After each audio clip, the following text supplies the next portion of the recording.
Bonjour, je salue encore tous les frères ivoiriens. Il y a quelques jours, je parlais de la situation entre Soro l'ivoirien et Ouattara Draman qui n'est pas ivoirien. Frères ivoiriens, écoutez bien ce message que je vais vous envoyer actuellement. Et je vous demande d'analyser au moins pour une fois au moins, analysez et comprenez les choses. Il y a une histoire de constitution également qui sera faite dans votre pays. Comprenez que ce monsieur est encore en train de vous donner de belles paroles. Depuis la question de constitution, et du coup il est devenu gentil envers vous tous. Il promet arranger les routes, il promet tracer les routes, il a commencé à tracer certaines routes, toutes ces choses-là. Est-ce que s'il est vraiment ivoirien, s'il est sincère, est-ce qu'il a besoin de vous faire rêver avec toutes ces choses-là pour que vous votez la constitution qu'il souhaite? Si c'est une constitution qui est normale et que le pays en a besoin, il n'a pas besoin de vous faire des promesses. Pour une constitution, on n'a pas besoin de faire une campagne, comme si c'était une campagne présidentielle qu'on faisait avec un adversaire. Avec qui est-ce qu'il fait la concurrence pour cette histoire de constitution? Il envoie des motos, il vous fait des dons en sorte que vous puissiez tourner pour parler de constitution. Non. La constitution concerne tous les Ivoiriens. Et il n'y a personne qui doit convaincre l'autre de forcément accepter ce que ce monsieur veut pour modifier la constitution. Il voit tout comme une bataille. Il voit tout comme un combat. Même encore la constitution, il voit tout comme s'il avait un adversaire. Il fait encore une campagne pour la constitution. Comme si c'était de la présidentielle. Frères ivoiriens, réveillez-vous. Je vais vous faire une toute petite historique des présidents ivoiriens. Le président Houphouët d'abord, lorsqu'il était là, lorsque le président Houphouët prend ses vacances, répondez-moi s'il vous plaît, où est-ce que Houphouët va? Lorsqu'il prend ses vacances présidentielles, Houphouët va chez lui à Yamoussoukro, dans son village, il s'occupe de sa plantation. Lorsque le président Bédié également est venu après Houphouët, et lorsqu'il prenait ses vacances, où est-ce qu'il partait? Il partait à Daoukro chez lui. C'est là-bas que Bédié prenait ses vacances. Après Bédié, il y a eu Guéhi. Monsieur Guéhi qui n'a pas duré. Mais lorsque Guéhi prenait ses vacances, il partait où? Il partait chez lui au village à Goïsesso ou bien je sais quoi. Goïsesso, je crois bien. Guéhi partait chez lui au village.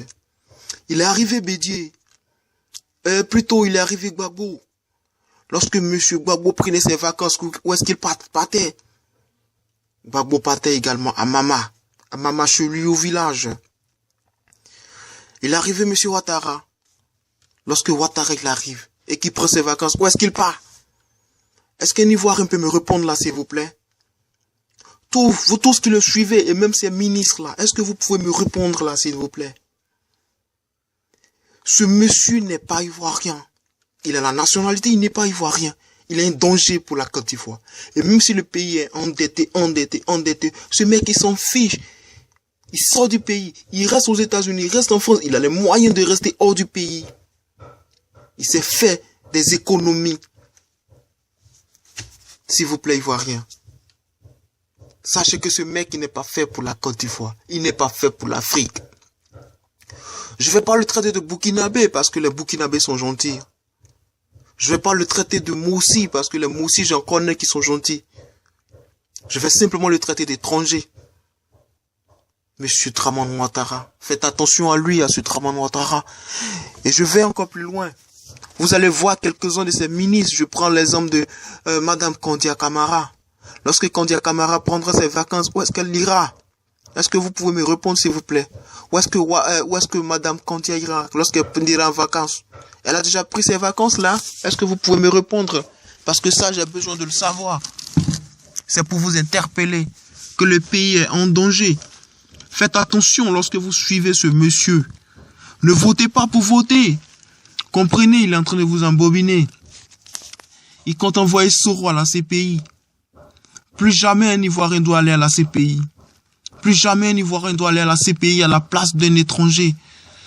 La Côte d'Ivoire aime les étrangers, mais ceux qui s'ingèrent dans la vie des Ivoiriens, dans la vie politique des Ivoiriens, des personnes qui tuent les Ivoiriens, qui remontent des Ivoiriens contre les autres Ivoiriens, ce sont des personnes à éviter. Ce sont des personnes serpents. Ce sont des serpents. Et moi, je vous le dis, arrêtez de détester Soro, mais plutôt alliez-vous à Soro, en sorte que ce monsieur ne l'envoie pas à la CPI. Les Ivoiriens, vous n'allez pas vous réjouir de voir Soro à la CPI. Moi, je vous dis, je souligne encore, je ne suis pas gbagboïste, je ne suis pas non plus soroïste, je ne suis pas non plus ouattaraïste, ou bien je ne sais quoi, toutes ces choses, je ne suis pas bédiéiste. Mais moi, je vois toutes ces choses et je comprends, ça me fait mal au cœur.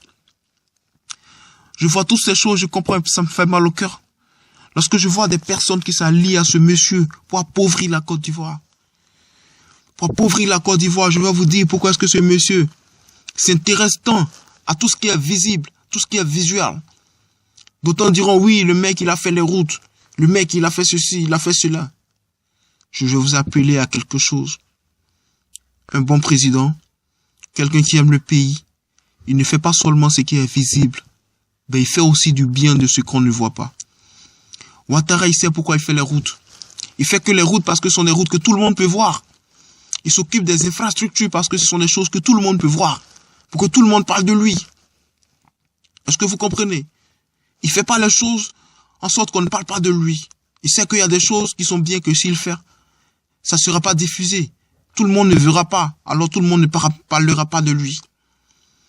Il préfère faire des choses qui sont visibles, parce que l'Africain, c'est ce qu'il aime. Ah oui, des échangeurs, des routes comme si, c'est visible, et quand on parle de Ouattara,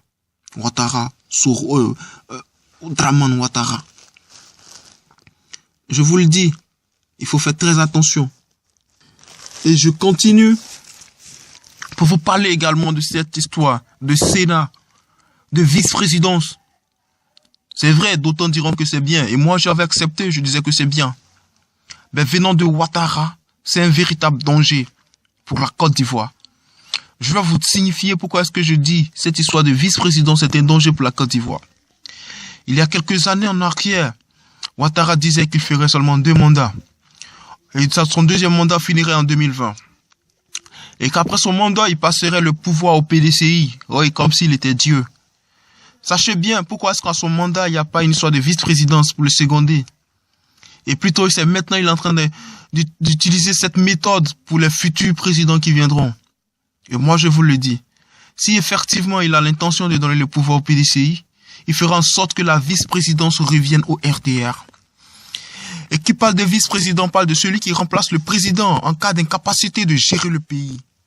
Et si ce président qui arrive, s'il est du PDCI, et qu'il ne fait pas le travail comme il se doit, et qu'il ne fait pas ce qu'eux veulent plutôt, ils sont capables de l'anéantir, de le tuer ou de faire n'importe quoi.